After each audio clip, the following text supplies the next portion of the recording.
नमस्कार जय जगन्नाथ भूपेन्द्र कुमार वर्तमान आज गोटे जगह को शो करने जगतसिंहपुर ठू आहरी आग को बालीकुदा गोटे जगह अच्छी। तो वर्तमान आम ये पहुंची गलु बाट सारा तो वर्षा कौटी खरा कौटी वर्षा तो गोटे बढ़िया जिनस आप देखेबी माने एत सुंदर आंब होती मुझे अखिया पाखे कहूँ कैमेरा बुले दिंतु आम सांग मान देखीद कौ भाई आंब हो देखु ओके भाई टे पाखक आस तू भल देख बापा रे तो सांग मैंने शुणुती कौन आंब है बहुत सुंदर लगुच देखापी मैंने आपको खावा इच्छा होनी खाली एमती देखा इच्छा होची वाह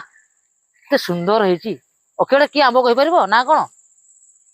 जान जान ना कलिम आंब ना वाह एत सुंदर माने तले कि आंब कलिम आंब नुह तो सुंदरी आंब ना कौन सुंदरी आंब सुंदर कहल बढ़िया आंब है देखला बापा रे सेव भाई आंब फर्स्ट क्लास काश्मीरी पड़े ना कौन ए देख भाई वाह तो सुंदर माने एपट देखु साइड पोखरी केते सुंदर जगह बहुत बढ़िया लगुच।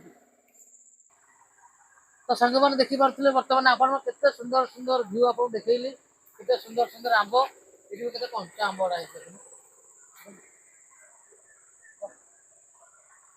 तो बर्तमान डाकिले आम जाऊँ फ्रेश हबू आउ घंटा पर आम जो शो हम से जीवु।